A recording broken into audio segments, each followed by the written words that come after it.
Hey everyone, I'm Ewan, this is What Culture, and it's time to talk about Falcon and the Winter Soldier. Because, of course it is. There will of course be major spoilers ahead for this week's episode, so if you haven't watched it yet and don't plan on being spoiled, best turn around and find the nearest exit. The second episode of The Falcon and the Winter Soldier, titled The Star-Spangled Man, offered viewers a clear look into how good the series can be once it actually grapples with the themes of legacy promised in its initial announcement. If episode 1 marked a bland return to normality, then the second provides a window into how much potential there is for the series to tell new and exciting stories, now that most of the previous generation of characters have now been moved on.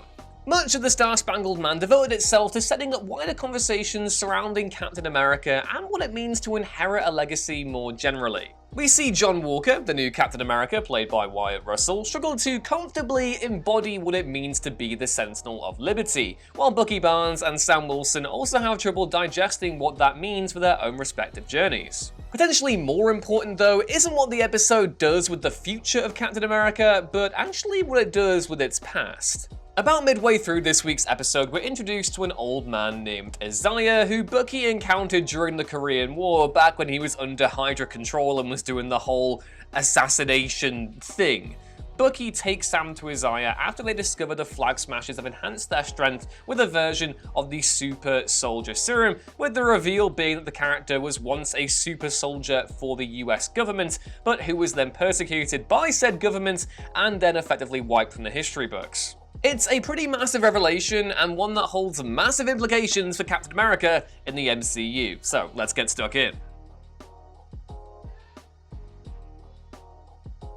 Isaiah is actually based on the character Isaiah Bradley, who was introduced in 2003's Truth, Red, White, and Black by writer Robert Morales, artist Kyle Baker, and editor Axel Alonso. In the comics, Bradley was essentially history's lost Captain America, and a creation designed to explore the horrific legacy of discrimination Black Americans suffered following the Second World War, mainly through the lens of the Tuskegee syphilis study. Now, anyone familiar with Captain America will probably know that the Super Soldier Serum died along with Professor Erskine, the scientist behind Steve Rogers' own transformation.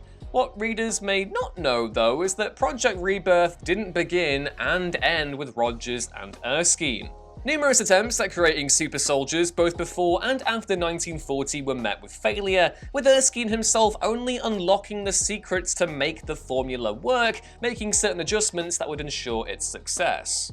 This still left the US military with the serum and a lot of other scientists determined to replicate Erskine's success. This is where Isaiah Bradley comes in. You see, one of the other scientists at work at Project Rebirth was a man called Dr. Josef Reinstein, a fellow German who defected from the Nazis at the beginning of World War II. Reinstein was also a racist, much like the US military and most of society at the time, and in his many failed bids to recreate the success story that gave birth to Captain America, he enlisted the help of the military to experiment his concoctions exclusively on black servicemen. Many soldiers were killed in the process, but 5 survived, Bradley among them, who had previously enlisted in the army to avoid being sent to prison. The military then executes the remaining black soldiers at the base, while the survivors conduct clandestine missions behind enemy lines in Europe. Bradley is eventually made the sole survivor of the group and is forced into going into a suicide mission to disrupt the Nazis' own super soldier program, but not before stealing one of Captain America's shields and costumes.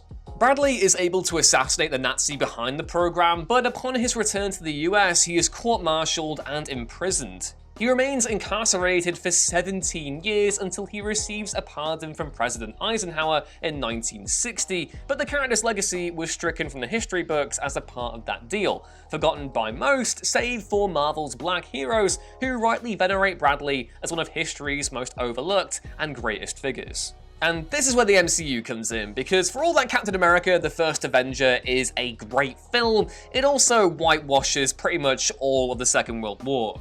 As HBO's Watchmen demonstrated so powerfully the other year, race is right at the center of the narrative behind the United States. This means that if you're going to comment on the idea of Captain America as an American symbol, one that transcends any one government or institution and cuts to the core of the idea of what the nation should be, then that necessitates a discussion on race as well. Steve Rogers is in many ways the typical Ubermensch and, ironically, Hitler's ideal Aryan specimen. He has blonde hair, blue eyes, is well built, and whether or not Jack Kirby and Joe Simon intended a level of irony with his physical appearance to have Hitler's ideal man be the one to stand up to his tyranny is some serious poetic justice. But there's another thing to consider with Steve Rogers. The character was created in 1940, a time when de facto and de jure segregation pervaded the United States and Jim Crow laws were enforced. The US military was also segregated and would remain that way until President Truman enacted Executive Order 9981 in 1948, by which point Captain America as a character had transitioned into his awkward commie smasher phase during the Second Red Scare. The point is that, despite being a fairly revolutionary character, arriving on the scene to defy Adolf Hitler at a time where the US was still gripped by isolationism, racial injustice in the United States eluded Captain America as a character. It also eluded the MCU's depiction of World War II in Captain America: The First Avenger, which, apart from depoliticizing the conflict altogether, doesn't mention segregation at all. It's clear now, however, that the MCU is taking tentative steps to address that in The Falcon and the Winter Soldier with the introduction of Isaiah Bradley. Despite not fighting in the Second World War and instead partaking in the Korean War, we can see that Isaiah was, like his comic book counterpart, also struck from the history books in the MCU, and that he was also imprisoned for much longer.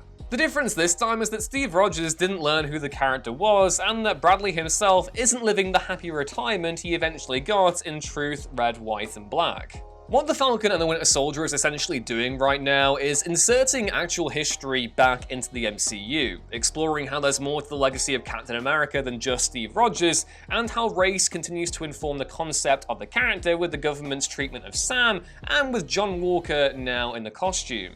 Isaiah Bradley's legacy goes beyond just purely Captain America though. In the comics, his grandson, Eli, becomes the superhero known as Patriot. Patriot is a co-founder of the Young Avengers in the comics, and also makes his MCU debut in the same episode as his grandfather, with actor Elijah Richardson stepping into the role. In the comics, Patriot gains his powers through the use of mutant growth hormone, a drug that enhances a given individual's physical abilities. Eli eventually stops using the drug though, and receives a blood transfusion from Isaiah that grants him the same super soldier abilities as his grandfather.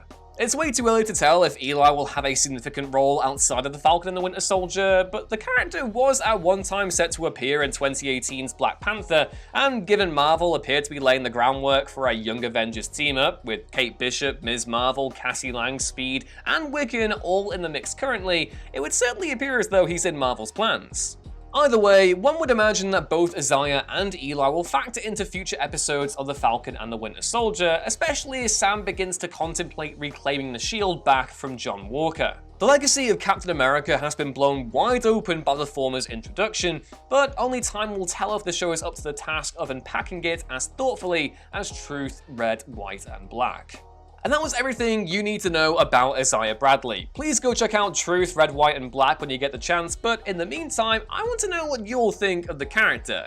Do you think the MCU is capable of addressing these themes after ignoring them for so long? And do you think Eli Bradley will become the Patriot? Once you've done that, it would be great if you could like the video if you enjoyed it, and do subscribe to What Culture so you don't miss another MCU upload going forward. I've been Ewan, you can catch me on Twitter if you're about @EwanRuinsThings, and I will see you next time. Bye!